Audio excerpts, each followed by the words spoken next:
రండి రండి రండి రండి భాగవతము వినరండి, అనర్థాలు మీ జీవితాలలో ఇక రానే రావండి.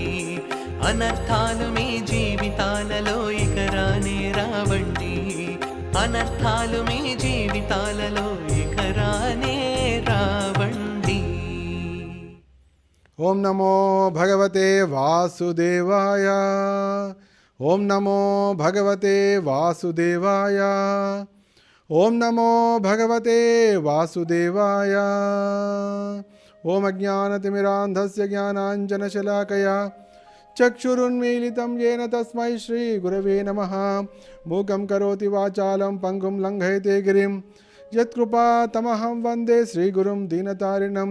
శ్రీచైతన్యమనోభీష్టం స్థాపితం येन భూతలే స్వయం రూపకదా మహ్యం దదాతి స్వపదాంతికం. వందేహం శ్రీగురోర్సీతపదకమలం శ్రీగురోర్న వైష్ణవాంశ్చ. శ్రీరూపం సాగ్రజాతం సాగణ రఘునాథాన్వితం తం సజీవం సాద్వైతం సావధూతం పరిజనసహితం కృష్ణచైతన్యదేవం శ్రీ రాధాకృష్ణపాదాన్ సాగణ లలితా శ్రీ విశాఖాన్వితాంశ్చ. నమ ఓం విష్ణుపాదాయ కృష్ణప్రేష్ఠాయ భూతలే శ్రీమతే భక్తివేదాంత స్వామినితి నామిని నమస్తే సారస్వతే దేవ్యై గౌరవాణి ప్రచారిణే నిర్విశేష శూన్యవాది పాశ్చాత్య దేశతారిణే. హే కృష్ణ కరుణా సింధో దీనబంధో జగత్పతే గోపేశ గోపికా కాంత రాధా కాంత నమోస్తుతే. తప్త కాంచన గౌరాంగి రాధే బృందావనేశ్వరి వృషభానుసుతే దేవి ప్రణమామి హరిప్రియే. వాంఛాకల్పతరుభ్యస్య కృపా సింధుభ్య ఏవ చ పతితానాం పావనేభ్యో వైష్ణవేభ్యో నమో నమః. జయ శ్రీకృష్ణ చైతన్య ప్రభు నిత్యానంద శ్రీ అద్వైత గదాధర శ్రీవాసాది గౌరభక్తవృంద. హరే కృష్ణ కృష్ణ కృష్ణ హరే హరే, హరి రామ రామ రామ హరే హరే. నారాయణం నమస్కృత్య నరం చైవ నరోత్తమం దేవీం సరస్వతీం వ్యాసం తతో జయముదీరయే. నష్టప్రాయేషు అభద్రేషు నిత్యం భాగవత సేవయా భగవతి ఉత్తమ శ్లోకే భక్తిర్భవతి నైష్టికీ. శ్రీ భాగవత కథామృతం 100 కథల రూపంలో సంపూర్ణ భాగవత శ్రవణానికి భక్తులందరికీ ప్రేమపూర్వకమైన ఆత్మపూర్వకమైన ఆహ్వానం, ఆదరపూర్వకమైన ఆహ్వానం. ఈ ఆదివారం నాడు మనం 36వ కథను వినబోతున్నాం. ఈ 36వ కథ దక్షుని వంశం. ఈ చక్కటి సందేశాన్ని అందించేటువంటి ఈ కథను శ్రవణం చేయడానికి ముందు మనం భగవన్నామ సంకీర్తనను చేసి ముందుకు సాగుదాం. జయ రాధా మాధవ కుంజ విహారీ గోపిజన వల్లభ గిరివరధారి యశోదానందన వ్రజ జన రంజన యమున తీరవనచారి. జయ రాధా మాధవ కుంజ విహారీ గోపిజన వల్లభ గిరివరధారి యశోదానందన వ్రజ జన రంజన యమున తీరవనచారి. యమున తీరవనచారి. శ్రీకృష్ణ చైతన్య ప్రభో నిత్యానంద శ్రీ అద్వైత గదాధర శ్రీవాసాది గౌరభక్తవృంద. జయ శ్రీకృష్ణ చైతన్య నిత్యానంద శ్రీ అద్వైత గదాధర శ్రీవాసాది గౌరభక్తవృంద. హరే కృష్ణ కృష్ణ కృష్ణ హరే హరే, హరే రామ రామ రామ హరే హరే. హరే కృష్ణ కృష్ణ కృష్ణ హరే హరే, హరే రామ రామ హరే హరే. హరే కృష్ణ కృష్ణ కృష్ణ హరే హరే, హరే రామ రామ హరే హరే. हरिनाम संकीर्तन की जय. हरिनाम संकीर्तन महायज्ञ की जय. ఇప్పుడు మనం దివ్యమైనటువంటి భాగవత శ్రవణంలో ఉన్నాం. మనము ఈ భాగవత శ్రవణాన్ని నిరంతరము చేయాలనే అభిలాషను వ్యక్తపరచాలి, అభిలాషను కలిగి ఉండాలి, అటువంటి కోరికను కలిగి ఉండాలి. ఎందుకంటే ఈ జగత్తు మొత్తం కోరికతోటి నడుస్తోంది. 2 రకాల కోరికలు ఉన్నాయి. ఒక కోరిక ద్వారా ఈ జగత్తులో మనం బంధించబడతాం, ఇంకో కోరిక ద్వారా ఈ జగత్తు నుంచి బయటపడతాం. స్వీయేంద్రియ ప్రీతి ఇచ్ఛ ఏదుందో మన స్వీయేంద్రియ అంటే ఆత్మేంద్రియ ప్రీతి వాంఛ అంటే నేను సుఖించాలి అనే వాంఛ అనేది ఈ భౌతిక జగత్తులో బంధిస్తుంది. కానీ శ్రీకృష్ణుని ఇంద్రియ ప్రీతి అనే కోరిక మనం ఈ జగత్తు నుంచి భగవద్ధామానికి తీసుకుపోతుంది. దీని కృష్ణదాస కవిరాజ గోస్వామి చాలా చక్కగా చెప్పారు. ఆత్మేంద్రియ ప్రీతి వాంఛనే కామము అని అంటారు. ఆత్మేంద్రియ ప్రీతి వాంఛ కామ, కృష్ణేంద్రియ ప్రీతి ఇచ్ఛ ప్రేమ. కామము ప్రేమ, కామవాంఛ ఉంటే ఈ జగత్తులో బంధన. తర్వాత ప్రేమ ఇచ్ఛ, భగవంతుని పట్ల శ్రీకృష్ణుని పట్ల ప్రేమ అనే కోరిక కలిగితే ఈ భౌతిక జగత్తు నుంచి విముక్తి. అయితే ఈ కోరిక అనేది అంటే ప్రీతి వాంఛ, స్వీయేంద్రియ ప్రీతి వాంఛ లేదా ఆత్మేంద్రియ ప్రీతి వాంఛ ఏదైతే కామము అన్నామో ఆ కామము దేనికి గుర్తు అంటే భోగానికి గుర్తు. కానీ ఏదైతే కృష్ణేంద్రియ ప్రీతి ఇచ్ఛ ఏదైతుందో దాని ప్రేమ అన్నారు, అది తపస్సుకు గుర్తు. తపస్సు ద్వారా ఈ జగత్తు నుంచి మనం బయటపడతాం, భోగం ద్వారా కామం ద్వారా ఈ జగత్తులో మనం బంధించబడతాం. భాగవతంలో మొదటి నుంచి కూడా చెప్పబడుతున్న ఒక ముఖ్యమైన విషయం ఏంటంటే మనిషి తపస్సులో నెలకొనాలి. అంటే ఏంటి? ఇంద్రియ భోగం నుంచి బయటపడాలి. ఇంద్రియ భోగం నుంచి బయటపడి తపస్సులో ఎప్పుడైతే నెలకొంటాడో సమస్త దుఃఖాన్ని దూరం ఉంటాడు. రండి రండి రండి రండి భాగవతము వినరండి, అనర్థాలు మీ జీవితాలలో ఇక రానే రావండి. ఎందుకు రావు? ఎందుకంటే మనం భాగవతం వింటున్నాం కాబట్టి. భాగవతంలో వినడంలో దాని ప్రభావం ఏమిటి? భాగవతం వినడం ద్వారా పాపము శమిస్తుంది. పాపము శమించడం ద్వారా అనర్థాలు దుఃఖాలు తొలగిపోతాయి. మనిషికి దుఃఖం కలుగుతోంది, అపజయం కలుగుతోంది అంటే అతని దగ్గర గూడు కట్టుకొని రాశిగా పోసినటువంటి పాపాలే దానికి కారణం. ఆ పాపరాశియే దుఃఖం రూపంలో, అపజయం రూపంలో, అనర్థాల రూపంలో అది బయటకు వస్తుంటుంది. కొంతమంది అవునండి అనర్థం అంటే ఏమిటంటే ఇంతగా ఎప్పుడైనా అనర్థము అని అంటారు. అంటే అర్థం లేనిది అనర్థం. ఇంట్లో చక్కగా వంట చేశారు, విందు భోజనం వంట చేశారు, అందరూ భోజనం చేస్తున్నారు, కానీ నువ్వు తినలేకపోతున్నావు. ఎందుకంటే నీకు అజీర్తి చేసింది, లేకపోతే నీకు అనారోగ్యం చేసింది, నీకు జ్వరం వచ్చింది. అంటే ఏంటి? అన్నీ ఉన్నా కూడా తినలేకపోవడం అనేది అర్థరహితం. అన్నం లేక తినకపోవడం కాదు, చక్కగా విందు భోజనం తయారైంది కానీ నువ్వు తినలేని పరిస్థితిలో ఉన్నావు, ఇదే అనర్థం. తండ్రి పెద్ద డాక్టరు కానీ పిల్లవాడు రోగి, అనర్థం, అర్ధరహితము. ఆయన వేలాది మందికి వైద్యం చేస్తున్నాడు, అందరూ కూడా ఆయనకు జేజేలు పలుకుతున్నారు. కానీ ఇంట్లో భార్యనే అనారోగ్యంతో ఉంది, ఇది అర్ధరహితం. దీన్ని అనర్థము అంటే అర్ధరహితమైనది అనర్థం. అనర్థాలు మీ జీవితాలలో ఇక రానే రావండి. ఎందుకు అంటే భాగవతం వినడం ద్వారా పాపాలు తొలగిపోతున్నాయి. ఆ పాపాలు తొలగిపోవడం ద్వారా దుఃఖాలు నశించిపోతున్నాయి, అపజయాలు తొలగిపోతున్నాయి. ఇది దాని రహస్యం. అందుకోసమే ధ్రువుడు కూడా ఆయన ఏ విధంగా చేస్తాడంటే తన యొక్క అంటే మనిషి రాజుగా ఉన్నప్పుడు తెలుసో తెలియక కొన్ని పాపాలు చేస్తుండొచ్చు. కాబట్టి ఆ పాపం తెలియకుండానే ఒక్కోసారి పెరిగిపోతుంటుంది. ఆ పాపాలు పెరిగిపోతున్న దాన్ని తొలగించుకోవాలంటే తపస్సు చేయాలి. ఏం పాపం చేస్తామో తెలియదు ఒక్కోసారి. కాబట్టి తపస్సు చేస్తూ ఉంటే ఆ పాపాలన్నీ ప్రక్షాళనం అయిపోతుంటాయి. తర్వాత సుఖాలు కలుగుతున్నాయి, ఆనందం కలుగుతోంది అంటే మన పుణ్యరాశి కూడా తరుగుతోంది అని అర్థం.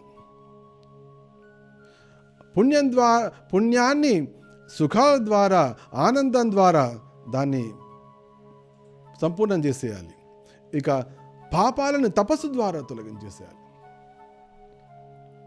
ఉదాహరణకి ఒక వ్యక్తికి అనారోగ్యం చేసింది, లేకపోతే జ్వరం వచ్చింది, ఇంకేదో వచ్చింది, ఏదో రకరకాల వచ్చినాయి. ఎందుకు వచ్చింది అంటే ఆరోగ్య నియమాలు పాటించలేదు కాబట్టి అనారోగ్యం వచ్చేసింది. అప్పుడు ఎట్లాగో తపస్సు తప్పదు. ఎందుకంటే అప్పుడు నువ్వు అది తినొద్దు, ఇది తినొద్దు, ఇది చేయొద్దు అని రకరకాల డాక్టర్లు గారు చెప్తుంటారు. అంటే ఏంటి, ఆ పాపము పండి రోగ రూపంలో బయటపడ్డప్పుడు ఎట్లాగో నీకు తపస్సు చేయక తప్పదు, తినకుండా ఉండ తప్పదు. లేదా నీకు షుగర్ వ్యాధి వచ్చింది, బీపీ వచ్చింది, నీకు అది చేయక తప్పదు. కానీ నువ్వు మొదట్లోనే తపస్సు కనుక స్వీకరించి కనుక ఉంటే, అంటే వారానికి ఒకసారి ఉపవాసం ఉండడము, 15 రోజులకు ఒకసారి ఉపవాసం ఉండడము, ఇటువంటి కార్యక్రమం తపస్సును స్వీకరించి ఉంటే ఆ పరిస్థితి రాదు ఎప్పటికీ. అంటే తపస్సు ద్వారా దుఃఖాలు తొలగిపోతాయి. దుఃఖాలు వచ్చినప్పుడైనా తపస్సు ద్వారానే అది తొలగిపోతుంది. దుఃఖాలు రాకముందరే కనుక తపస్సు చేస్తే పాపాలు శమించైపోతాయి కాబట్టి దుఃఖాలు రాకుండా ఉండిపోతాయి. ఇది రహస్యం. ఇది అయితే ఈ తపస్సు చేయడం అనేది దుఃఖాలు రాకుండా చేయడమే కాకుండా విజయానికి దోహదపడుతుంటుంది. అంటే మన విజయాలు సాధించడం కోసం ఆ తపస్సు మనకు ఉపయోగపడుతుంది. ఉదాహరణకి ఇప్పుడు మనకు ఇవాళ చెప్పబోతున్నటువంటి కథ, దక్షుడు అతను ఏ విధంగా తీవ్రమైన తపస్సు చేస్తాడు. మనకి జగత్తులో మనకు అనేకమైనటువంటి కనిపిస్తుంటాయి. 84 లక్షల జీవరాశులు ఉన్నాయి. ఈ 84 లక్షల జీవరాశుల్లో 80 లక్షలు స్థావర జంగమాలు, రకరకాల చెట్లు, చేమలు, తర్వాత పక్షులు, జంతువులు, జలచరాలు, గాల్లో ఈ రకమన్నీ కూడా 80 లక్షలు. మిగిలిన 4 లక్షలేమో మానవులు, దేవతలు, వీళ్ళందరూ కూడా 4 లక్షలు. మరి వీళ్ళందరూ ఎక్కడి నుంచి వచ్చారు? ఎవరు వీళ్ళని సృష్టించారు అంటే మన భగవంతుడు సృష్టించారు. అంటే భగవంతుడు నేరుగా సృష్టించలేదు, ఒకరి ద్వారా సృష్టించారు. మరి వాళ్ళు ఎవరు? ఏ విధంగా ఇవన్నీ సృష్టించబడింది? ఇవన్నీ మనం గమనించాలి. అయితే ఆ వ్యక్తికి వీటందరినీ సృష్టించగలిగేటువంటి శక్తి వచ్చిందంటే ఎంత తపస్సు చేసి ఉండొచ్చు? తపస్సు చేయండి ఏ వ్యక్తి కూడా ఉన్నత స్థితికి వెళ్ళలేడు. ఈ జగత్తులో కూడా ఎవరైనా పెద్ద బిలియనియర్ కానీ, ట్రిలియనియర్ కానీ, అరబపతి, కోటీశ్వరుడు, మహాకోటీశ్వరుడు కనుక ఉంటే వాని వెనక చూస్తే వాడు నిశ్చయంగా తపస్సు చేసే ఉంటాడు. తపస్సు లేనిదే ఎవడు కూడా ఆ స్థితికి రాడు. ఇది మనం తెలుసుకోవాలి. ఈ జగత్తును సృష్టించిన బ్రహ్మదేవుడే ఈ సృష్టి కార్యక్రమానికి ముందర చేసింది ఏమిటి? తపస్సు చేశాడు. ఈ సృష్టి కార్యక్రమానికి ముందరగా వినిపించబడిన మొట్టమొదటి శబ్దము తపస్సు అనే మాట 2 సార్లు వినబడింది ఈ జగత్తులో. మొట్టమొదటి శబ్దం ఈ జగత్తులో వినబడింది తపస్సు మాత్రమే. అయితే ఎవరైతే ఈ తపస్సును స్వీకరిస్తారో, తపస్సు స్వీకరించమనే భాగవతం చెప్తోంది. దీనిలో కనిపించే కథలన్నీ కూడా తపస్సుతో నిండి ఉంటాయి. ఇవాళ వస్తున్నటువంటి దక్షిణ వంశము అనే కథ కూడా తపస్సుతోనే నిండి ఉంటుంది. చాలా అద్భుతమైన కథ. ఇది మనకు స్ఫూర్తిని కలిగిస్తుంది, మీ అందరికీ కూడా స్ఫూర్తిని కలిగిస్తుందని నేను నిశ్చయంగా నమ్ముతున్నాను. ఎందుకంటే భాగవతం అందరికీ నేర్పించేది తపస్సు అని. ఇక మొదట్లో నేను చెప్పినట్టు ఆత్మేంద్రియ ప్రీతి ఉందో, ఆత్మేంద్రియ ప్రీతి వాంఛ అనేది కామము, కృష్ణేంద్రియ ప్రీతి ఇచ్ఛ అనేదేమో ప్రేమ.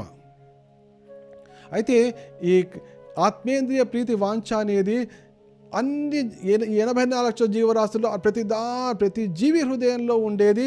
నేను సుఖించాలి, నేను ఆనందంగా ఉండాలి, నేను సుఖంగా, ఈ విధంగానే ఇటువంటి ఆలోచన ఉంటుంది 84 లక్షల జీవరాశుల్లో. కేవలము మానవ జన్మలోనే ఈ స్వీయేంద్రియ ప్రీతి వాంఛ ద్వారానే నేను మాటికి ఈ జగత్తులో జన్మిస్తున్నాను. కాబట్టి ఈ విధంగా కాకుండా నేను కృష్ణేంద్రియ ప్రీతి ఇచ్ఛ, కృష్ణు యొక్క ఇంద్రియాలకు ప్రీతి కలిగించాలనే ప్రయత్నిస్తాను అనే భావన కేవలం మానవ జన్మలో కలుగుతుంది. అందుకో దాన్ని ప్రేమ అన్నారు. మొదటిదేమో కామము, రెండవదేమో ప్రేమ. అయితే ఎప్పుడైతే ఈ మానవ జన్మలో గురుదేవుని అనుగ్రహం చేత శాస్త్రము ద్వారా, సాధువుల ద్వారా ఎప్పుడైతే నెమ్మదిగా ఈ కామవాంఛ, కామము అనేది ప్రేమగా మారుతుందో అప్పుడు ఈ భౌతిక జగత్తు నుండి విముక్తి, దుఃఖాల నుండి విముక్తి, క్లేశాల నుండి విముక్తి, బాధల నుండి విముక్తి అప్పుడు ప్రారంభమవుతుంది. అయితే ఈ కామ ప్రవృత్తి, కామ భావన, స్వీయేంద్రియ ప్రీతి వాంఛ తొలగుతోంది అని దాని గుర్తు, ఆ కామం అనేది ఉంది అని దానికి గుర్తు ఏమిటంటే వాళ్ళు చెప్తున్నారు ఆచార్యులు, స్పర్ధ, ఈర్ష్య, జగడము అనే 3 ఉంటాయి. స్పర్ధ అంటే పోటీతత్వం ఒకటి, నెంబర్ 1. రెండవదేమో ఈర్ష్య, మూడవదేమో జగడము. స్పర్ధ, ఈర్ష్య, జగడము అనేవి 3 కామానికి గుర్తు. ఎవరైనా మనిషి పోటీ పడతాడు, నేను వాడితో పోటీ పడతా, నేను వాడికంటే ఎక్కువ సాధిస్తా అంటే నీకు స్వీయేంద్రియ ప్రీతి వాంఛ ఉంది, నీ హృదయంలో కామ భావన ఉంది, కోరిక, తీవ్రమైన కోరిక నీకే కావాలి అని. అది మొట్టమొదటిదేమో స్పర్ధ, పోటీతత్వం. రెండవదేమో ఈర్ష్య. ఆ పోటీ పడుతున్నటువంటి వ్యక్తి నీకంటే ముందుగా వెళ్ళిపోతుంటే, నీకంటే ఎక్కువగా సాధిస్తుంటే వెంటనే నీ కలిగేది ఏమంటే ఈర్ష్య కలుగుతుంది. ఇది రెండవది. అంటే ఇది కూడా కామభావనకి, స్వీయేంద్రియ ప్రీతి వాంఛకు గుర్తు, కామానికి గుర్తు. ఇక మూడవది ఏమిటి అంటే జగడము. ఎప్పుడైతే నిన్ను దాటి వాడు ముందుకు వెళ్ళిపోయాడో, లేదా నిన్ను తోసేసి ముందుకు వెళ్ళిపోయాడో, లేకపోతే నువ్వు వెళ్లకుండా ఆపుతున్నాడో అనగానే జగడం ప్రారంభమవుతుంది. కాబట్టి ఈ స్పర్ధ, ఈర్ష్య, జగడము అనే 3 ఒకదాని తర్వాత ఒకటి వస్తుంటాయి. ఇవన్నీ కూడా కామభావానికి ఇవన్నీ గుర్తులు. కానీ ఎవరైతే ప్రేమలో నిండుతారో, ప్రేమతో మునిగిపోతారో, కృష్ణేంద్రియ ప్రీతి ఇచ్ఛ అంటే ఏంటి, వాళ్ళ హృదయంలో ప్రేమభావం వెళ్ళి వేసిందో వాడు ఈ 3 నుంచి బయటపడిపోతారు. వాళ్ళకు స్పర్ధ ఉండదు, వాళ్ళకి ఈర్ష్య ఉండదు, వాళ్ళు జగడాలలో పాల్గొనరు. వారికి ఒకటే ఉంటుంది, ఈ జగత్తు మొత్తం సుఖించాలి, ఈ జగత్తు అందరూ సుఖభావంలో ఉండాలి, అందరూ భగవత్ సేవలో, భగవంతుని ఆశీర్వాదంలో, భగవంతుని యొక్క ఛత్రఛాయలో, భగవంతుని కరుణా ఛాయలో అందరూ సుఖంగా ఉండాలి అనే వాళ్ళు ప్రయత్నిస్తారు. జగత్తు యొక్క కళ్యాణ భావనే వాళ్ళ హృదయంలో ఉంటుంది. ఎవరైతే ఈ విధంగా సమస్త జగత్తు కళ్యాణ భావం, అందరూ కూడా ప్రశాంతంగా ఉండాలి, ఆనందంగా ఉండాలనే భావన ఉంటారో అటువంటి వ్యక్తిని చూసి భగవంతుడు ప్రసన్నత చెందుతాడు, ఆనందిస్తాడు. అంటే జగత్తు కళ్యాణం చేయాలనే భావన వాళ్ళలో ఉంటుంది కాబట్టి భగవంతుడు వారి పట్ల ప్రసన్నుడవుతాడు. ఈ విషయాన్ని మనం స్పష్టంగా గమనించాలి. ఇది ఏ విధంగా ప్రారంభమవుతుంది? ఏ విధంగా అంటే తపస్సు ద్వారా ప్రారంభమవుతుంది.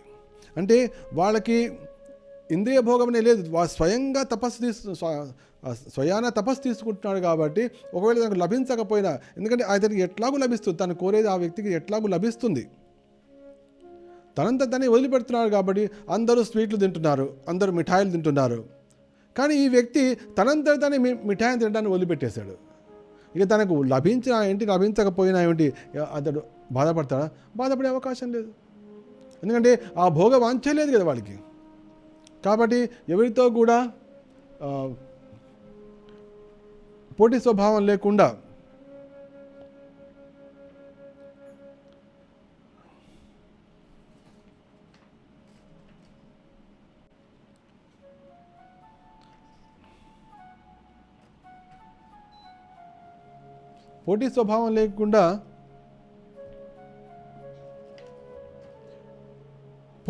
లేని, ఎందుకంటే అతడు భోగించాలనే ప్రసక్తి ఉండదు కాబట్టి ఎవరితోటి స్పర్ధ ఉండదు, ఎవరి పట్ల ఈర్ష్య ఉండదు, అదేవిధంగా ఎవరితోటి జగడం కూడా ఉండదు. ఇది ప్రేమకు గుర్తు. భక్తిలోకి వచ్చినప్పటికీ కూడా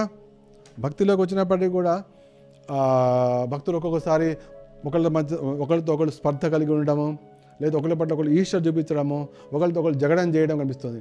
ఇవన్నీ కూడా దేనికి గుర్తు అంటే ఇంకా హృదయంలో ఆ కామ భావన, స్వీయేంద్రియ ప్రీతి కోరిక అనేది ఉంది అనే గుర్తు. జగడం ఆడట్లేదు, ఈర్ష్య లేదు, స్పర్ధ లేదు అంటే ఆ వ్యక్తి ప్రేమమయుడు, ప్రేమ వైపుకి, ఆ ప్రేమ మార్గంలో ప్రయాణిస్తున్నాడు, ప్రేమ లక్ష్యంగా సాగుతున్నాడు అని మనకు స్పష్టంగా అర్థమవుతుంది.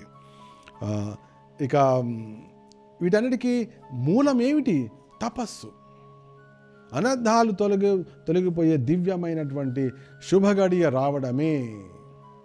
చూద్దాం, ఈ దక్షుని వంశంలో దక్షుడు ఏ విధంగా తపస్సు చేశాడు, ఎందుకు చేశాడు, భగవంతుడు అతని పట్ల ఎందుకు ప్రసన్నుడయ్యాడు అనే విషయాన్ని తెలుస్తుంది. తపస్సు ద్వారానే ఏదైనా సాధించవచ్చు అని మనకు తెలుస్తుంది. ఈ దక్షుడు ఏ వంశంలో అంటే మొట్టమొదటి అది స్వయంభువ మన్వంతరంలో మొట్టమొదటి దక్షుడు బ్రహ్మదేవుని మానసపుత్రుడిగా జన్మించాడు, బ్రహ్మదేవుడికి జన్మించాడు. కానీ అక్కడ ఒక వైష్ణవ అపరాధం చేసిన కారణంగా అతనికి ఒక మేకశిరం వచ్చింది. అంటే శిరం పోయింది కానీ మేకశిరం వచ్చింది.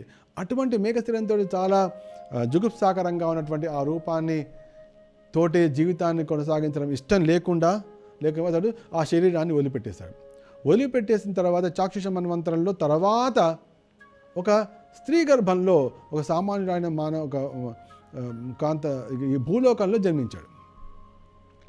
అయితే భూలోకంలో జన్మించిన అయినా కూడా తీవ్రమైన తపస్సు చేసిన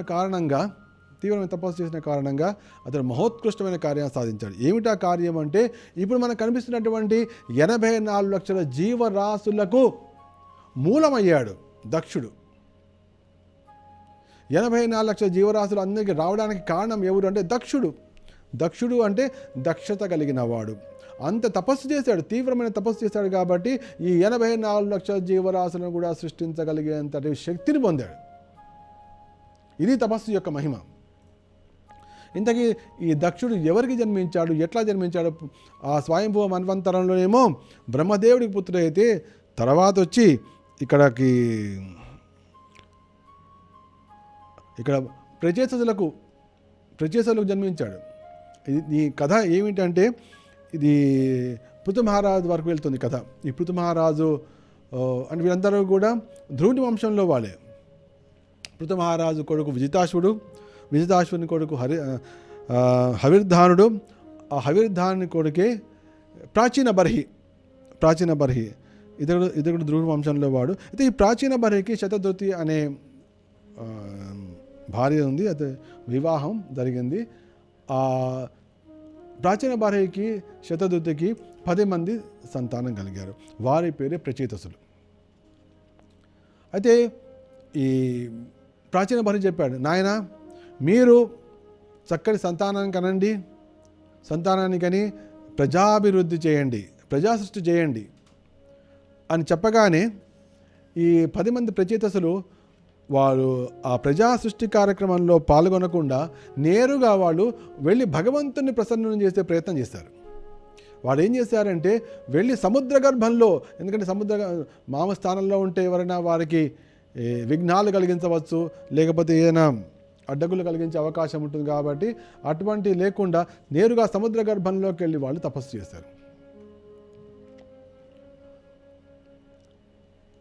వారు ఆ విధంగా సముద్ర గర్భంలో తపస్సు చేస్తున్న సమయంలో వారి తండ్రి అయినటువంటి ప్రాచీన బర్హి ఏం చేస్తున్నాడు, రకరకాల వేలాది యజ్ఞాలు చేయడం మొదలుపెట్టాడు. ఆ యజ్ఞాలు అనేక మంది వేలాది పశువుల యొక్క బలిని ఇవ్వడం జరిగింది. అప్పుడు నారదముని చూస్తారు, ఓ ఏమిటి ఈ ప్రాచీన బర్హి ఈ విధంగా చేస్తున్నాడంటే, సాక్షాత్తుగా ధ్రువుని వంశంలో పుట్టినవాడు, అంతేకాకుండా తన పిల్లలందరూ కూడా భక్తిలో నారాయణుని నామస్మరణలో ఉన్నారు, వాళ్ళు తపస్సులో ఉన్నారు. కానీ ఈ వ్యక్తిని చూడండి ఏ విధంగా కామ్యకర్మరతుడై ఉన్నాడు అని చెప్పి తను వెళ్ళి అతనికి మార్గోపదేశం చేశాడు. చేయడంతో ఆ ప్రాచీన బర్హి సమస్తాన్ని విడిచిపెట్టి అతడు అడవికి వెళ్ళిపోయాడు, వానప్రస్థానం స్వీకరించి వెళ్ళిపోయాడు. అక్కడ మొత్తం అరాచకం వచ్చి అయిపోయింది. అంటే రాజు లేడు కాబట్టి దేని కూడా కంట్రోల్ లేక అడవులన్నీ ఇష్టం ఉన్నట్టు పెరిగిపోయినాయి. ఈ విధంగా సాగింది. మొత్తానికి ఈ లోపల ఈ ప్రచేతసులు సముద్రంలో తపస్సు చేస్తున్నారు. భగవంతుడు ప్రత్యక్షమయ్యాడు ఆ సముద్రంలోనే. గరుడ వాహనారుడే అష్టభుజధారి అయినటువంటి భగవంతుడు ప్రసన్నుడైనప్పుడు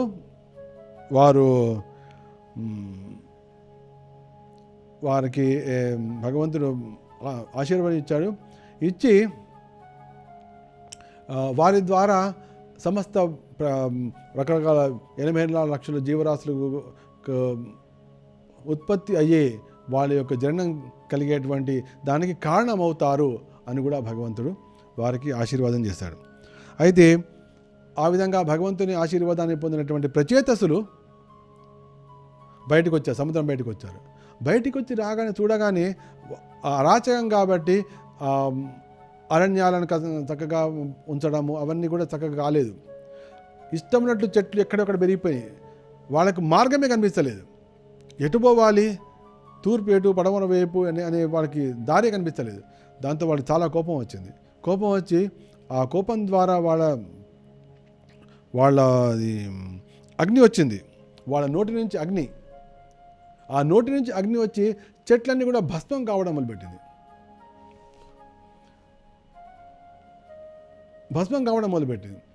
ఆ చెట్లు భస్మం కావడం చూసిన చంద్రుడు, ఎందుకంటే వనస్పతులకు, చెట్లు చేమలు వనస్పతులు వృద్ధి చెందడానికి కారణం ఎవరు? సోమోభూత రసాత్మక, దానికి వాటన్నిటికీ రసప్రదానం చేసేవాడు చంద్రుడు. చంద్రుడు వచ్చి ఏమిటి మీరు భగవంతునికి పూజ చేశారు, ధ్యానం చేశారు, తపస్సు చేశారు, భగవంతుడే సాక్షాత్తుగా ప్రత్యక్షమయ్యాడు. తర్వాత భగవంతుడు చెప్పాడు, మీ తండ్రి గారు చెప్పిన మాట కూడా అదే, భగవంతుడు చెప్పిన మాట కూడా అదే. ఏమిటి? ప్రజాభివృద్ధి చేయమని చెప్పాడు. భగవంతుడు కూడా ఆశీర్వదించాడు. ప్రజాభివృద్ధికి సహాయకరమయ్యేవి ఏమిటి? చెట్లు.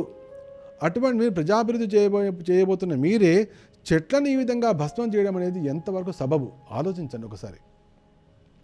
కాబట్టి మీరు చేసే ఈ కార్యక్రమాన్ని వెంటనే ఆపేసేయండి. తర్వాత మీ యొక్క అభిలాష తీరడం కోసము, మీ యొక్క కోరిక తీరడం కోసము నేను ఒక చక్కటి కన్యను మీకు ఇస్తాను. చక్కని కన్యని ఇస్తాము. ఆమె కన్య పేరు మారీష. ఆ మారీషను వివాహం చేసుకోండి, భార్యగా స్వీకరించండి. ఆమె ద్వారా మీకు చక్కటి సంతానం కలుగుతుంది. వారే ఈ జగత్తులో రకరకాల జీవులతో నింపగలరు అని చెప్పి మీరు అనుకుంటారేమో, మరి ఎవరు ఈ మారీష అని అనుకుంటారేమో. ఆమె కథ కూడా వినండి అని చెప్పి చంద్రుడు చెప్తూ, కండు మహర్షి ఆయన ఈ వనంలోనే తపస్సు చేసేవారు. ఆయన తపస్సు చేసి ఆయన యొక్క తపో తీవ్రతకు ఇంద్రుడు భయపడ్డాడు. ఇంద్రుడు భయపడి చూసారు, ఎక్కడైనా తపస్సే, భాగవతం మొత్తం మనకు కనిపించే తపస్సు. ఎవరైతే తపస్సు చేయట్లేదో వారు ఇవాళో రేపో దుఃఖాని కోసం ఎదురు చూడవలసిందే. ఎవరైతే తపస్సు చేస్తున్నారో వారు ఇవాళో రేపో దుఃఖం నుంచి బయటపడవలసిందే. ఇవాళో రేపో వారు విజయాన్ని సాధించవలసిందే. ఇది రహస్యం. పుణ్యంతో సుఖాలు అనుభవించవచ్చు. సుఖాలను అనుభవిస్తూనే తపస్సు కూడా చేయాలి. అప్పుడు పాపాలు కూడా నశించిపోతాయి. దాంతోపాటు తపస్సు ద్వారా పుణ్యం కూడా పెరుగుతుంటుంది. ఇది చాలా రహస్యమైనటువంటి విషయం. ఈ జగత్తులో మనం నిరంతరము సుఖవాగులమై ఉండాలి అంటే నిరంతరము తపస్సులో ఉండాలి. తర్వాత నిరంతరము పాప ప్రక్షాళన కార్యక్రమంలో ఉండాలి. అందుకోసమే నష్టప్రాయేషు అభద్రేషు నిత్యం భాగవత సేవయా, నిత్యము భాగవత సేవలో ఉండాలి. ముఖ్యంగా ఏకాదశి పూట భాగవత శ్రవణంలో, భాగవత పఠనంలో, ద్వాదశ్యామేకాదశ్యాం వా శృణ్వన్ ఆయుష్యవాన్ భవేత్ పఠత్ అనష్టన్ ప్రయతః పూతో భవతి పాతకాత్. ఎవరైతే ద్వాదశి పూట కానీ ఏకాదశి పూట కానీ ఉపవాసం ఉండి భాగవతాన్ని అధ్యయనం చేస్తారో వారు సమస్త పాపాల నుండి బయటపడుతున్నారు అని భాగవతం పలుకుతోంది. కాబట్టి మనం ప్రయత్నపూర్వకంగా పాపాల నుండి బయటపడాలి. దానికి మార్గము తపస్సు చేయడం. కాబట్టి ఈ ముఖ్యమైన సందేశాన్ని మీరు అందరూ స్వీకరిస్తారని నేను భావిస్తున్నాను. భాగవతం ద్వారా మనం తెలుసుకోవాల్సినటువంటి అత్యంత ముఖ్యమైన విషయం ఇది. ఆ విధంగా గండు మహర్షి తపస్సు చేస్తుంటే ఇంద్రుడు ప్రంలోచ అనే ఒక అప్సరను పంపించాడు. ఆ అప్సర వచ్చింది, మొత్తానికి తన యొక్క సోయగాలతోటి కండు మహర్షిని ఆకర్షించింది. ఇద్దరు కూడా జతగూడారు. తర్వాత వారి ప్రంలోచకు ఒక కూతురు పుట్టింది, ఒక చిన్న ఆపిల్ల. ఎప్పుడైతే తన కార్యం నెరవేరిందో ప్రంలోచ ఆ పిల్లను, ఆ పాపను అక్కడే చెట్ల మధ్యన వదిలిపెట్టేసి ఇంద్రలోకానికి వెళ్ళిపోయింది. కండు మహర్షి కూడా ఆయన ఋషి, ఆయన కూడా వెళ్ళిపోయాడు. ఇప్పుడు ఆ పాప కొద్దిగా ఉంది, ఆమె ఏడుస్తోంది, ఆ చిన్న పాప చెట్ల మధ్య, అంటే పడుకుంది, నేల మీద పడుకుంది. అప్పుడు చంద్రుడు వచ్చాడు. ఎందుకంటే వనస్పతులకు రాజు ఎవరు? సోమోభూత రసాత్మక.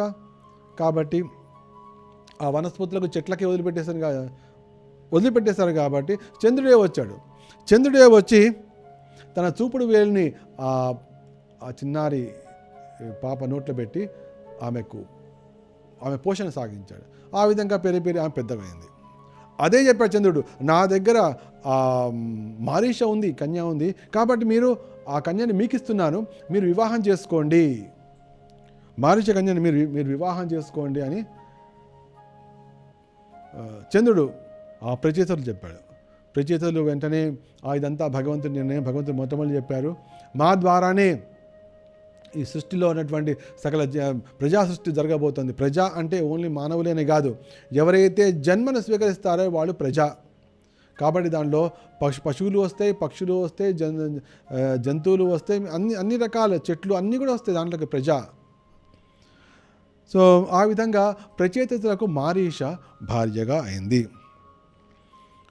వీరికి వాళ్ళు కూడా భక్తితోటి ఆదరంతో ఆ మారీష కన్యను స్వీకరించారు. తర్వాత మారీష ద్వారా వారికి దక్షుడు తిరిగి జన్మించాడు. స్వయంభూమాన కాలంలో ఉన్నటువంటి దక్షుడే శివుని పట్ల అపరాధం చేసి మేఘశిరాన్ని పొందినటువంటి దక్షుడే తర్వాత చాక్షుష మన్వంతర కాలంలో మళ్ళీ వెనక్కి వచ్చి ఆ మారీష గర్భంలో తిరిగి జన్మించాడు. అదే దక్షుడు. ఎప్పుడైతే మారీష గర్భంలో జన్మించాడో ప్రచేతలు చెప్పారు, నాయన మరి ఇప్పుడు ప్రజా సృష్టి చేయాలి కదా అనగానే దక్షుడు తన ప్రయత్నం ద్వారా తన మనసు ద్వారా సృష్టించాలని ప్రయత్నించాడు. కానీ ఆ ప్రజా సృష్టి కాలేదు. అప్పుడు ఆలోచించాడు, ఇంత పెద్ద కార్యక్రమం ఉంది, ఇంత పెద్ద కార్యం ఉంది అంటే ఇది తపస్సు ద్వారానే సాధ్యం, తపస్సు లేకుండా ఇది అసాధ్యమని తెలిసిన వాడే వెంటనే వింధ్యాపర్వతానికి వెళ్ళాడు. వింధ్యాపర్వతానికి వెళ్ళి తీవ్రమైన తపస్సు చేస్తూ హంసగుహ్యస్తవము అనే స్తోత్రంతో భగవంతుణ్ణి ప్రార్థించడం మొదలుపెట్టాడు, భగవంతుని సేవించడం మొదలుపెట్టాడు. చాలా తీవ్రమైన తపస్సు చేస్తున్నాడు. ఆ తీవ్రమైన తపస్సు చేసి ఒక చాలా ప్రత్యేకమైనటువంటి స్తోత్రం ఉంది, హంసగుహ్య స్తోత్రం. ఇది మనకు భాగవతంలో చాలా విపులంగా వస్తుంది. ఆ హంసగుహ్యస్తవం ఎప్పుడైతే దక్షుడు ఆ విధంగా సంకల్పం చూస్తారా, దక్షుడు అంటే తను సుఖించాలి అనే సంకల్పం కాదు, జగత్తులో ప్రజాసృష్టి కలగాలి, జీవులకు వారికి రకరకాల దేహాలు లభించాలి, అంటే జగత్ కళ్యాణము అనేదే అతని యొక్క లక్ష్యం. జగత్తు కళ్యాణ లక్ష్యం కాబట్టి భగవంతుడు వెంటనే ప్రసన్నుడయ్యాడు. అంతేకాకుండా అతడు కేవలం తన ఒక భావన ఉండడమే కాకుండా తపస్సు కూడా చేశాడు. ఆ విధంగా మొత్తానికి భగవంతుడు అతని భావనకు అతడు చేసే తపస్సు కూడా ప్రసన్నుడై గరుడ వాహనారూఢై ప్రత్యక్షమయ్యాడు. ఎప్పుడైతే భగవంతుడు ఆ విధంగా గరుడ వాహనారూఢై అష్టభుజాలతో దక్షుడికి ప్రత్యక్షమయ్యాడో దక్షుడు తబ్బిబ్బైపోయి సాష్టాంగ దండ ప్రణామాలు చేశాడు, లేచి నిలబడ్డాడు. కానీ ఏం పలకాలో తెలియట్లేదు, ఏం మాట్లాడాలో తెలియట్లేదు, అంత తబ్బిబ్బైపోయాడు అనమాట. ఆ విధంగా అంటే భగవద్ దర్శనంతో అతనికి నోట మాట రాకుండా అయిపోయింది ఈ విధంగా.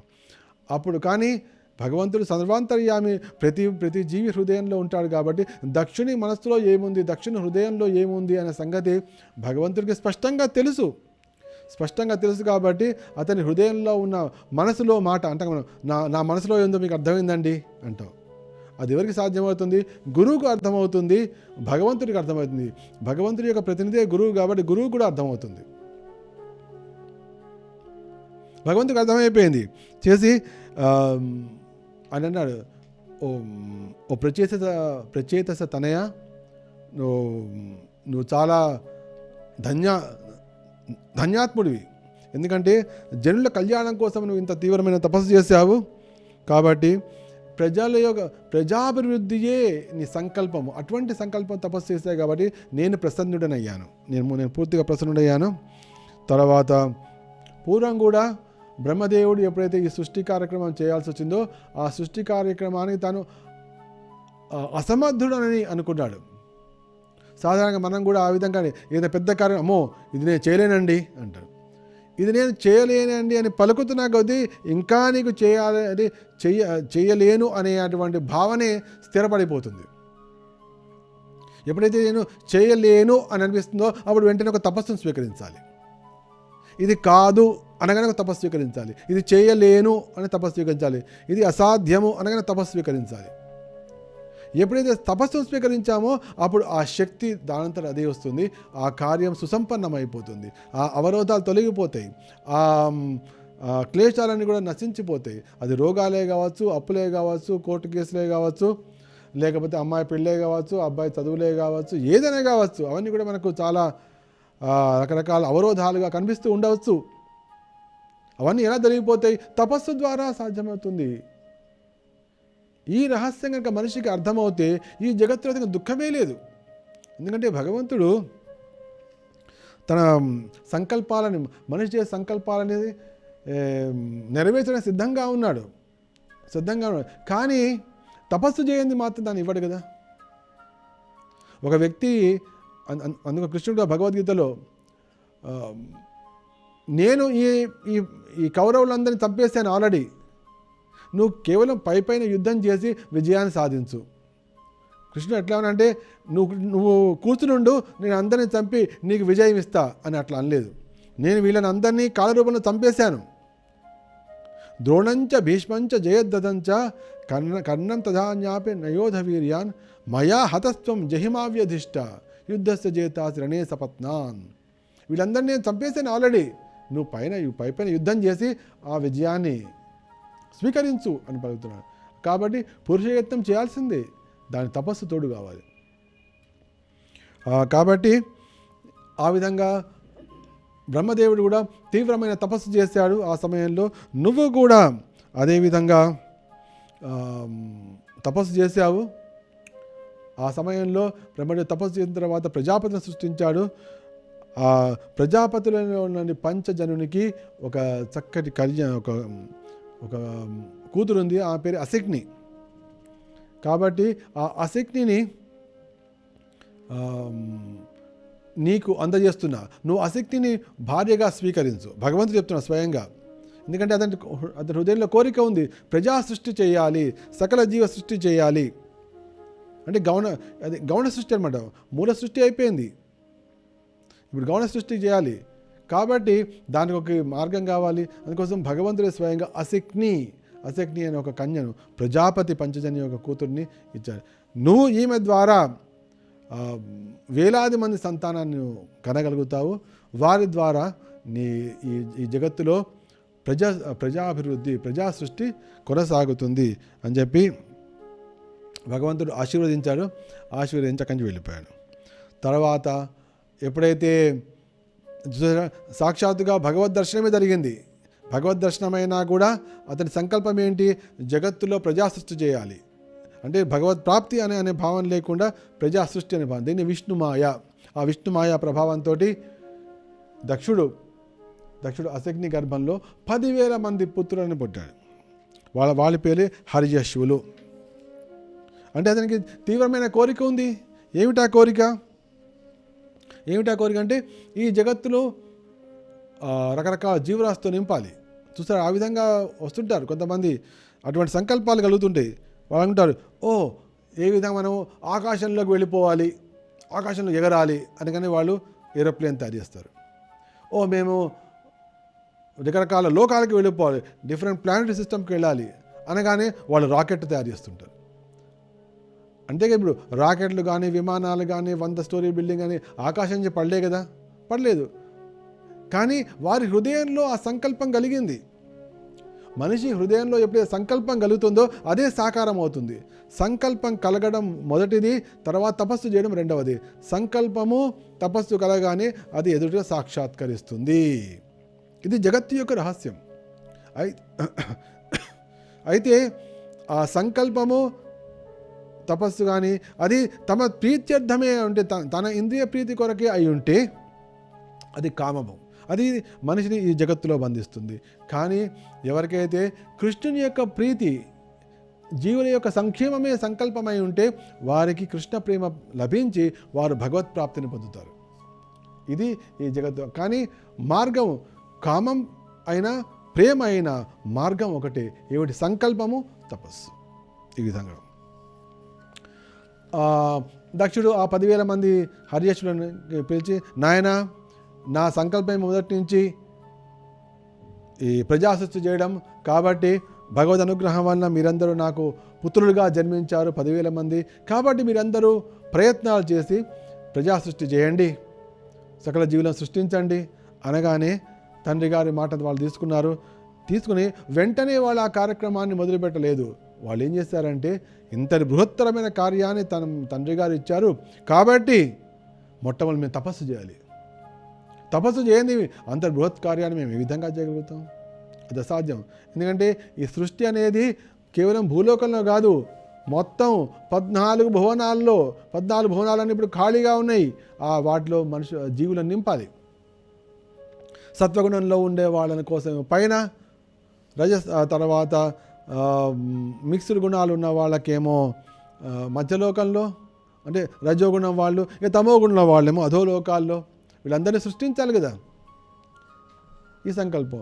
అందుకోసం వాళ్ళు తపస్సు చేయడానికి బయలుదేరారు. ఎక్కడికి వెళ్ళారు వాళ్ళు? ఎక్కడే సింధూనే సముద్రంలో కలుస్తుందో అక్కడ వెళ్ళారు. సింధూనే సాగరం కలిగి అక్కడ నారాయణ సరస్సు ఒకటి ఉంది. ఆ నారాయణ సరస్సు ప్రాంతానికి ఈ 10,000 మంది చేరుకున్నారు.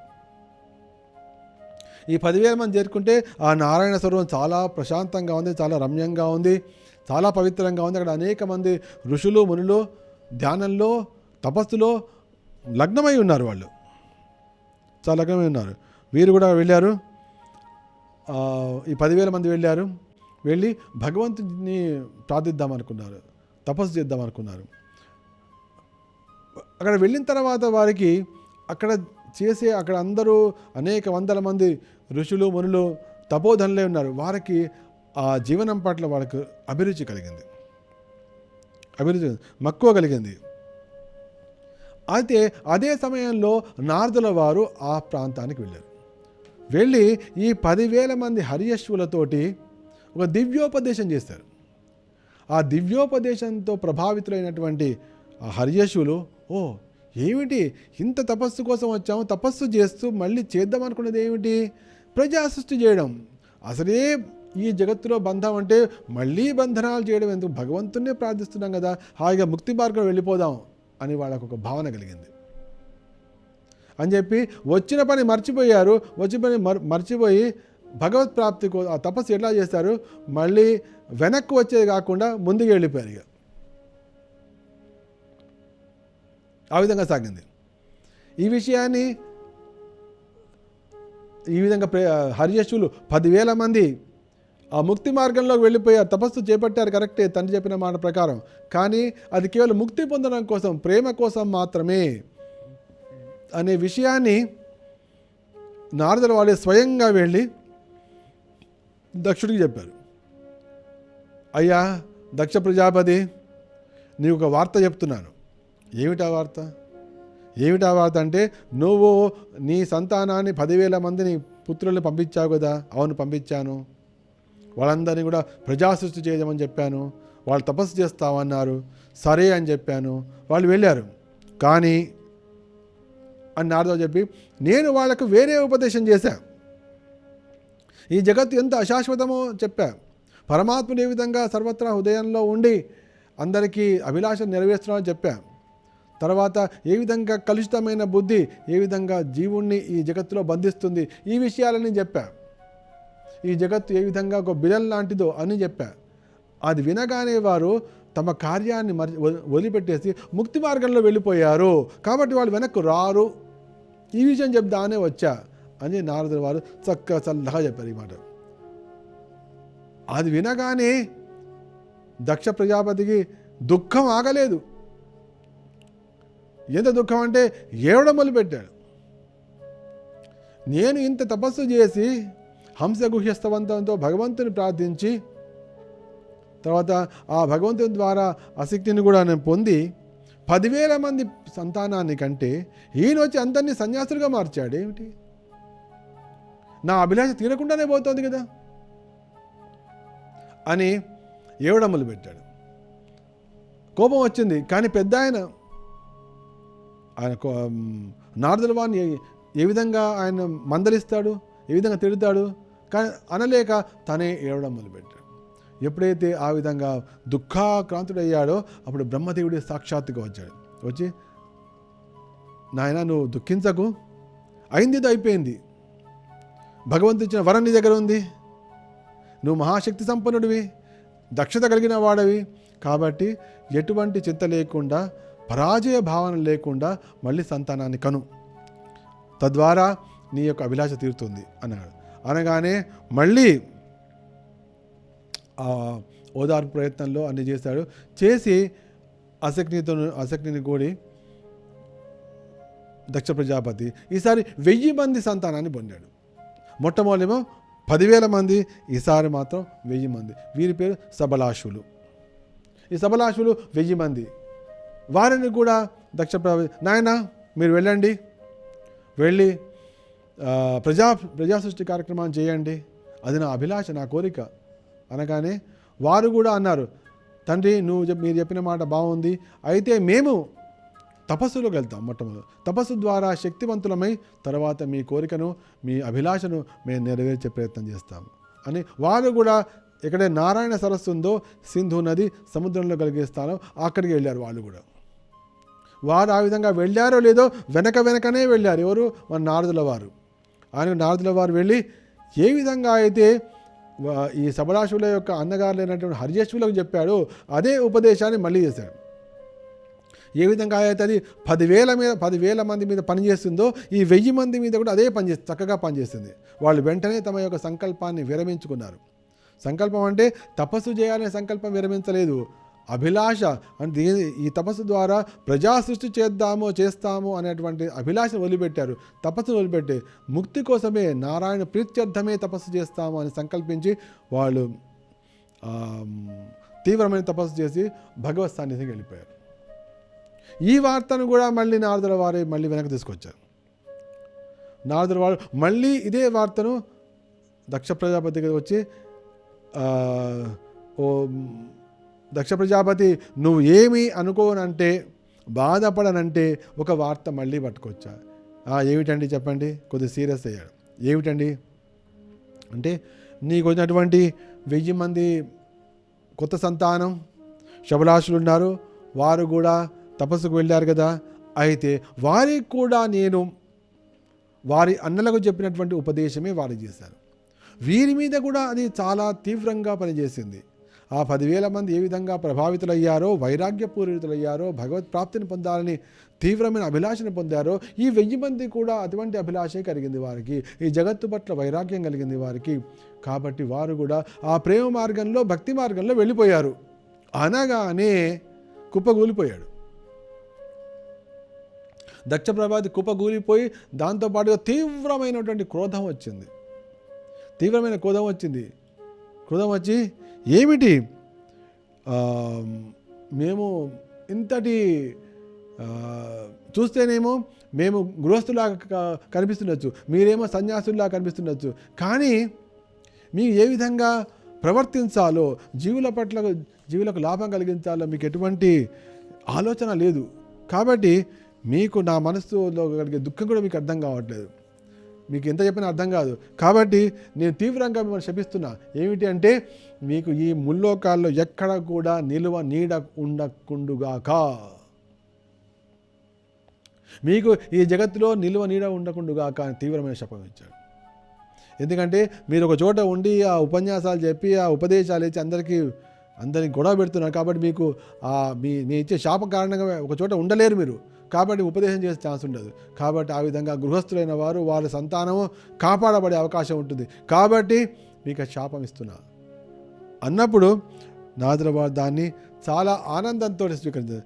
దాన్ని ప్రతిశాపము ఇవ్వగలిగే సమర్థుడై అయినప్పటికీ కూడా నారదుల వారు, ఇదంతా భగవద్-ఇచ్ఛ, నాకు ఇది చాలా లాభదాయకమే, హాయిగా నేను ఇంకా తిరుగుతూనే ఉంటా, మధ్యలో ఆగడం ఎందుకు, మధ్యలో 2-3 రోజులు ఆగడం ఎందుకు, ఆగకుండా తిరుగుతూనే ఉంటాను అనే భావంలో ఆయన ముందుకు వెళ్ళిపోయారు.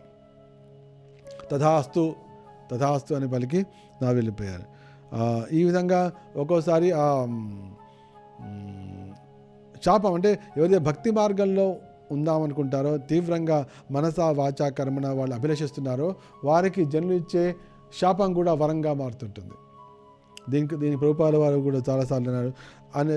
అనేక మంది శిష్యులు అంటే ప్రభుపాల వారి దగ్గర అప్పుడు చాలామంది శిష్యులు వచ్చారు. అందరూ కూడా 20 ఏళ్ల వాళ్ళే. ఆ సమయంలో 20 ఏళ్ళ అందరు యువతులు అందరూ చేరారు. అయితే ఆయన అన్నారన్నమాట, అందరూ నాకు వచ్చిన శిష్యులందరూ అమెరికాలో కానీ యూరోప్లో కానీ అందరూ యువకులే. అయితే ఆ తల్లిదండ్రులు అందరూ కూడా శాపం పెట్టినట్టున్నారు నాకు బాగా. ఎందుకంటే మా పిల్లలందరినీ తీసుకెళ్ళి ఇట్లా సన్యాసులుగా మార్చేసాడు ఈయన అని శాపం పెట్టినట్టున్నారు నాకు. ఆ నారదుల వారికి దక్ష ప్రజాపతి శాపం పెట్టినట్టు నాకు కూడా శాపం పెట్టినట్టున్నారు. అందుకోసమే నేను ఎక్కడా కూడా ఏ మందిరంలో కూడా 2-3 రోజుల కంటే ఇక్కడ ఉండకుండా ప్రపంచం మొత్తం ఆయన 14 సార్లు ప్రపంచాన్ని చుట్టినటువంటి ఆయన ఆచార్యుడు. ఆయన 14 సార్లు కేవలం 10 ఏళ్లలోనే ఆయన ప్రపంచాన్ని చుట్టి 14 సార్లు తిరిగారు. ఇదంతా కూడా నా శిష్యుల తల్లిదండ్రులే ఇచ్చిన శాపమే ఉండొచ్చు అని ఆయన ఒక చలోక్తిగా కూడా అన్నారు. ఈ విధంగా ఆచార్యులకు అది వరంగా పరిణమిస్తుంటుంది. సామాన్యులకు కూడా ఆచార్యులకు పెద్ద మహాభక్తులకు కలిగినటువంటి శాపం వారికి కూడా వరంగా పరిణమిస్తుంటుంది. వారు ఆ విధంగా తిరుగుతున్నారు కాబట్టి వారికి దర్శనం కలిగింది. ఈ విధంగా సాగింది. అయితే మళ్ళీ దుఃఖితుడయ్యాడు. అప్పుడు బ్రహ్మదేవుడు మళ్ళీ వచ్చి నాయన విధి విలాసం ఆ విధంగా ఉంటుంది, మరి ఏం చేస్తాం, కాబట్టి కొద్దిగా ఆలోచించు, ఫస్ట్ మొట్టమొదటి తమాయించుకో, బుద్ధిని ఉపయోగించి చేసినప్పే మళ్ళీ చేయకుండా ఏదో ప్రత్యామ్నాయం వెతుకు అని. కానీ నిరాశ పడకు అని మాత్రం చెప్పాడు. ఎందుకంటే భగవంతుని ద్వారా నేను వరం పొందావు కాబట్టి నీకు నిరాశ అనేది కూడదు. నిరాశ చెందకుండా నీ లక్ష్య సాధనకు ముందుకు వెళ్ళినప్పుడు దక్ష ప్రజాపతి ఆలోచించాడు. మొట్టమొదటిసారి 10,000 మంది పుత్రులను కన్నాను, వాళ్ళు అటు వెళ్ళిపోయారు.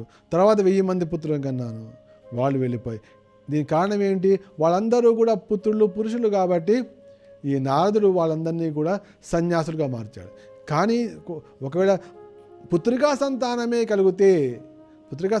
కలిగితే అప్పుడు నారదుడు వాళ్ళని సన్యాసులుగా మార్చే అవకాశం లేదు కదా అని ఈసారి 60 మంది పుత్రికలకు జన్మనిచ్చాడు దక్ష ప్రజాపతి. వాళ్ళు పుత్రికలు కాబట్టి వాళ్ళు తపస్సుకు వెళ్ళడం అనేది లేదు. తర్వాత ఎక్కడికో బయటకు అందరూ ఇంట్లోనే ఉండేవాళ్ళు, ఇంట్లోనే చక్కగా పెరిగి పెద్దవాళ్ళు అయ్యారు. కాబట్టి నారదుల వారి యొక్క ఇన్ఫ్లుయెన్స్ ప్రభావంలోకి రాకుండా అయిపోయింది.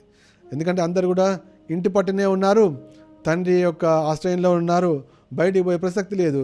కాబట్టి నారదుల వారు వాళ్ళ దగ్గరికి వెళ్ళలేకపోయారు.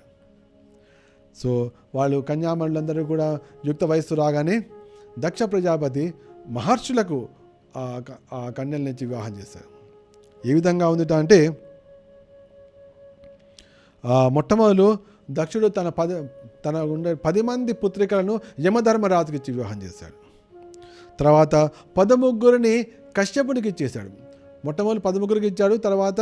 తర్వాత కూడా ఇంకా 4 అంటే మొత్తం 17 మందిని 10 మందినేమో యమధర్మరాజుకి ఇచ్చాడు, 17 మందినేమో కశ్యప ప్రజాపతికి ఇచ్చాడు. తర్వాత 27 చంద్రుడికి ఇచ్చాడు, వివాహం చేశాడు. తర్వాత ఇద్దరు చొప్పున అంగిరస కృషాశ్వభూతులకు ఇచ్చాడు. ఈ విధంగా తనకున్నటువంటి 60 మంది కన్యలను అందరికీ ఋషులకి ప్రజాపతులకు ఇచ్చి వివాహం చేస్తాడు. అయితే ఇందులో ఎవరైతే 17 మంది కశ్యపునికి భార్యలుగా అయ్యారో వారి ద్వారానే ఆ కశ్యపునికి అయినటువంటి 17 మంది ద్వారానే దాదాపుగా ఈ జగత్తులో ఉన్నటువంటి 84 లక్షల జీవరాశులందరి కూడా సృష్టి అక్కడ జరిగింది వారి ద్వారా. దీనికి ఉన్నటువంటి వివరాలు ఇక్కడ మనకు స్పష్టంగా భాగవతంలో ఇవ్వబడింది. అందుకోసమే ఇప్పుడు పాములు జన్మించినా, లేకపోతే పక్షులు జన్మించినా, లేకపోతే గుర్రాలు జన్మించినా, రకరకాల తేళ్లుగా జన్మించినా, లేకపోతే దేవతలు జన్మించినా, లేదా మానవులు జన్మించినా, వీళ్ళందరికీ కూడా ఎవరు అంటే ఈ కశ్యప ప్రజాపతి అంటే ఈ దక్షుడికి ఉన్నటువంటి 60 మంది పుత్రికలు, ఆ 60 మంది పుత్రికలను ప్రజాపతులకు ఇవ్వడం జరిగింది. వారి ద్వారా వివాహం. మనం విన్నట్టుగానే యమధర్మరాజు యమధర్మరాజుకి 10 మంది భార్యలు ఇచ్చారు, కన్యామణులు ఇచ్చారు. వారి పేరే భాను, లంబ, కుకుద్, యామి, విశ్వ, సాధ్య, మరుత్పతి, వసు, ముహూర్త, సంకల్ప వీరందరినీ కూడా వారికి భార్యలయ్యారు. వారి ద్వారా రకరకాలైనటువంటి సృష్టి జరిగింది. అయితే చంద్రుడికేమో అతడు 27 మంది ఇచ్చారు. అయితే చంద్రుడికి క్షయవ్యాధి సోకడం కారణంగా అతడికి సంతానం కలగలేదు. కాబట్టి చివరికి ఈ 17 మంది ఎవరైతే కన్యలు ఉన్నారో కశ్యప ప్రజాపతికి, వారి ద్వారానే ఈ జగత్తులో 84 లక్షల జీవరాశి సృష్టి జరిగింది. ఉదాహరణకి సురభి అనే కన్యామణి దక్ష ప్రజాపతి, ఆ సురభి కూతురి ద్వారా కశ్యప ప్రజాపతికి ఏదైతే చీరిన గిట్టలు కలిగినటువంటి జంతువులు అంటే గోవులు అటువంటి జంతువులన్నీ కూడా ఆమె ద్వారా. తర్వాత తామ్ర గర్భంలో గద్దలు, రాబందులు లాంటివి వచ్చాయి. తర్వాత పులోమ, కాలక అనే భార్యల ద్వారా పౌలోములు, కాలకేయులు అనే 60,000 మంది రాక్షసులు వాళ్ళు వచ్చారు. తర్వాత నెక్స్ట్ వినత, ఆ వినత ద్వారానే గరుత్మంతుడు జన్మం కలిగింది. తర్వాత అతనికి ఆ వినత ద్వారానే సూర్య రథసారథి అయినటువంటి ఆనూరుడు కూడా జన్మ కలిగింది. కశ్యపుని ఇంకో భార్య కద్రువ ఉంది, ఆ కద్రువ ద్వారా పన్నగాల యొక్క జన్మం జరిగింది.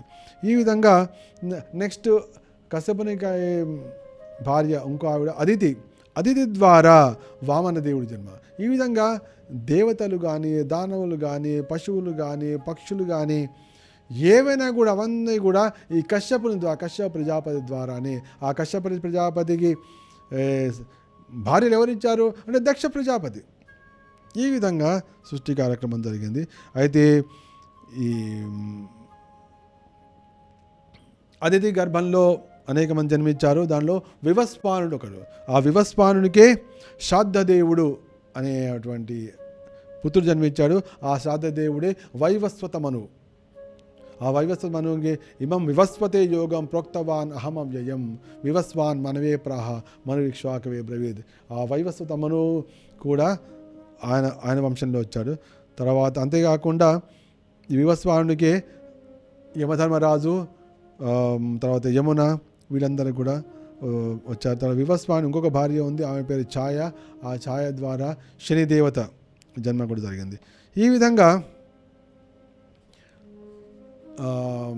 రకరకాల ఆ కశ్యపుడికి లభించినటువంటి 17 దక్ష ప్రజాపతి కన్యల ద్వారా ఈ జగత్తులో ఉన్నటువంటి రకరకాల జీవులు, దేవతలు కూడా దానిలో వచ్చారు, ఉపేంద్రులు వచ్చారు, దేవతలు, దానవులు, తర్వాత పక్షులు, పన్నగాలు, తర్వాత రకరకాల అన్నీ కూడా ఈ విధంగా సృష్టి పూర్తిగా విస్తారం జరిగింది. ఈ విధంగా దక్షుని వంశం యొక్క చరిత్రను శుకదేవ గోస్వామి పరీక్షణ్ మహారాజ్ చెప్తున్నారు.